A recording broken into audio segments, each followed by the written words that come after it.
Breaking చూస్తున్నాం. London విమానంలో టెర్రరిస్టులు కలకలం రేపారు. విమానం గాల్లో ఎగురుతూ ఉండగానే మేము టెర్రరిస్టులమని చెప్పి బాంబులు పెడతామని చెప్పి భయభ్రాంతులకు గురి చేశారు. ఫ్లైట్ టేక్ ఆఫ్ అయినటువంటి కాసేపటికే బీభత్సం సృష్టించారు దుండగుడు. Death to America, death to Trump అంటూ నినాదాలు చేశారు. అయితే లండన్ నుంచి గ్లాస్గో వెళ్తున్నటువంటి ఈ ఈజీ జెట్ విమానంలో టేక్ ఆఫ్ అయినటువంటి కొన్ని క్షణాల్లోనే అందులో ప్రయాణిస్తున్న ఒక ప్రయాణికుడు నేను టెర్రరిస్ట్ అని చెప్పి death to America, death to Donald Trump, I repeat again, death to America, death to Donald Trump అంటే డొనాల్డ్ ట్రంప్ కి టార్గెట్ గా ఆయన నినాదాలు చేస్తూ బాంబు పెడతానంటూ బెదిరింపులకు పాల్పడే ఘటన ఒకసారిగా కలకలం రేపుతోంది. అయితే ఈ ఘటనతో ప్రయాణికులు భయభ్రాంతులకు గురయ్యారు. ప్రస్తుతానికి అందులో కొంతమంది ప్రయాణికులే చాలా చాకచక్యంగా ఆ నిందితుడిని పట్టుకొని ఫ్లైట్ కింద తొక్కి పెట్టారు. అంతా కలిసి ఆయన్ని ఒకసారిగా అదుపులోకి తీసుకున్నట్టుగానే వారంతా ప్రయత్నం చేశారు. ల్యాండింగ్ తర్వాత వెంటనే పోలీసులకు అప్పగించారు. ప్రస్తుతానికి ట్రంప్ స్కాట్లాండ్ పర్యటనలో ఉండగా ఈ ఘటన చోటు చేసుకుంది. సో అక్కడ ఉన్నటువంటి భద్రతా సిబ్బంది కూడా అప్రమత్తమయ్యారు. ప్రస్తుతానికి డొనాల్డ్ ట్రంప్ స్కాట్లాండ్ పర్యటనలో ఉన్నారు. సో గ్లాస్గో అనేది కూడా స్కాట్లాండ్కి సంబంధించినటువంటి సమీప ఎయిర్పోర్ట్. అది Scotland one of the biggest airport గా చెప్పాలి. సో లండన్ నుంచి గ్లాస్గోకు వస్తున్నటువంటి ఈ ఎయిర్పోర్ట్ లో ఒక ప్రయాణికుడు డైరెక్ట్ గా డొనాల్డ్ ట్రంప్ అమెరికా పర్యటనలో ఉండగా death to America, death to Donald Trump అనేటువంటి వ్యాఖ్యలు చేస్తూ బాంబు బెదిరింపులకు పాల్పడ్డాడు. మనం చూస్తున్న విజువల్స్ లో ఇన్సైడ్ విజువల్స్ అక్కడ చేతులపైకి నినాదాలు చేస్తూ భయభ్రాంతులకు గురి చేసే విధంగా మాట్లాడుతున్న వ్యక్తి ఆయనే. ఇప్పుడు అక్కడ టెర్రరిస్ట్ గా ఆయన చెప్పబడుతున్నారు. సో ఒక్కసారి కొంతమంది ప్రయాణికులు ఇద్దరు లేచి ఆ వ్యక్తిని ఒక్కసారిగా అదుపులోకి తీసుకున్నారు. ఆయన చేతున్నటువంటి కొంత మారణాయుధానికి సంబంధించినటువంటి అదుపులోకి తీసుకున్నారు. తర్వాత ఆయన్ని అలా కిందికి నొక్కిపెట్టి ఉన్నటువంటి విజువల్స్ మనం చూస్తున్నాం. సో ఒకసారి ఇన్సైడ్ గా ఆ విమానం ఎగురుతూ ఉండగానే ఈ సంఘటన జరిగింది. లోపల ఉన్నటువంటి ఆ దృశ్యాలు ఇప్పుడు సోషల్ మీడియాలో వైరల్ గా మారాయి. ఆ విజువల్స్ ఏంటో చూద్దాం.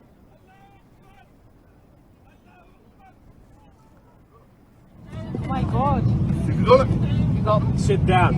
Don't move. The plane! Going to bomb the plane! Death to America, death to Trump! Allahu Akbar! Allahu Akbar! Allahu Akbar! Allahu Akbar! Allahu Akbar! My God. Sit down. Don't move. The plane! Going to bomb the plane! Death to America, death to Trump!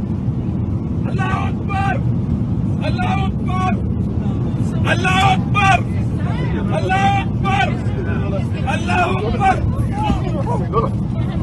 My God! Sit down.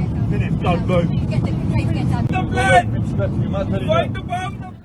So ఇది easy jet సంబంధించినటువంటి plane. అది easy jet సంస్థకు సంబంధించిన plane. అది London నుంచి Glasgow వైపుగా ప్రయాణిస్తోంది.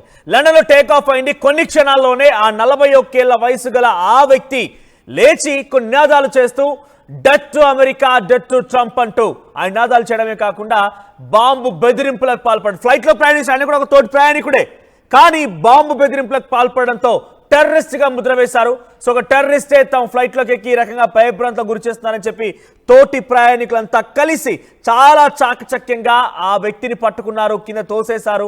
ఆ తర్వాత నేలకు అంటే ఫ్లైట్ నొక్కి పెట్టి ఆయన పైన కాళ్ళు పెట్టి అందరూ కూడా ఆయన కంట్రోల్ చేసే ప్రయత్నం చేశారు.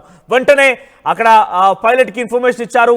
ఆయన ఫ్లైట్ స్కాట్లాండ్ దగ్గర గ్లాస్గో దగ్గర రీచ్ అవ్వక మునిపే ప్రయాణికులు అంతా కూడా భయభ్రాంతులకు గురవుతున్న సమయంలో పోలీసులకు ఇన్ఫర్మేషన్ ఇచ్చారు పైలట్స్. సో పోలీసులు ఫ్లైట్ ల్యాండ్ అవ్వక మునిపే అక్కడికి చేరుకున్నారు. సో వెంటనే ఫ్లైట్లోకి ఎక్కి ఆ వ్యక్తిని అదుపులోకి తీసుకున్నారు. దానికి సంబంధించి ఆ ఫొటోస్ కూడా మీకు చూపిస్తాను.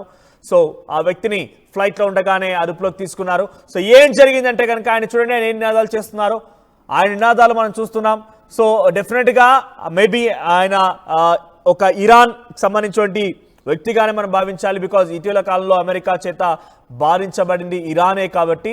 సో ఆ దేశానికి సంబంధించినటువంటి ఇస్లామిక్ కంట్రీకి సంబంధించిన వ్యక్తి అయి ఉంటాడు. ఆ నినాదాలు చేస్తున్నాడు, ఆయన అల్లాహు అక్బర్ అని నినాదాలు చేస్తున్నాడు. కాబట్టి అరబిక్ ఆర్ ఇస్లామిక్ దేశాలకు సంబంధించిన వ్యక్తిగానే చూడాలి. సో అమెరికా వల్ల ఈ మధ్యకాలంలో బాధింపబడేటువంటి దేశాలు అవే కాబట్టి ఆ దేశానికి సంబంధించిన వ్యక్తి ఒక ఆయన ఈ రకంగా, లేకపోతే వారికి మద్దతుదారుగా ఉన్నటువంటి ఒక వ్యక్తి ఈ రకంగా పాల్పడి ఉంటాడనేది అమెరికన్స్ చెప్తున్నారు. సో ప్రస్తుతానికి డొనాల్డ్ ట్రంప్ స్కాట్లాండ్ పర్యటనలో ఉన్నారు. సో స్కాట్లాండ్ పర్యటనలో ఉండగా ఈ నినాదాలు చేయడం, ఫ్లైట్ అక్కడ ల్యాండ్ అవుతున్న క్రమంలో ఆ వ్యక్తిని అరెస్ట్ చేయడం చేసి మనం చూస్తున్నాం రైట్ సైడ్ బాక్స్ లో ఆ వ్యక్తిని అరెస్ట్ చేసినటువంటి విజువల్స్ మనం గమనిస్తున్నాం రైట్ సైడ్ లో. సో అయితే అరెస్ట్ సమయంలో ఆ వ్యక్తి ఇంకా ప్రతిఘటిస్తూనే ఉన్నాడు పోలీసులతో. సో ఆ సమయంలో ఈ రకంగా ఒకవైపు డొనాల్డ్ ట్రంప్ పర్యటన, మరోవైపుగా ఇటువంటి నినాదాలు ఒక విమానంలో చోటు చేసుకోవడం. వెంటనే ట్రంప్ భద్రతా సిబ్బంది అలర్ట్ అయ్యారు, సిబ్బందిని అప్రమత్తం చేశారు ట్రంప్ కూడా. సో ఏదేమైనా ఫ్లైట్లో ప్రయాణిస్తూ ఉండగా ఇటువంటి నినాదాలు చేయడం అంటే నిజంగా అక్కడి ప్రయాణికులు ఎంతలా భయపడిపోయి ఉంటారు, వాళ్ళ ప్రాణాలు ఎంతలా అరిచేతిలో పెట్టుకొని వాళ్ళంతా అక్కడ ఉండే అవకాశం ఉందో అర్థం చేసుకోండి. బికాస్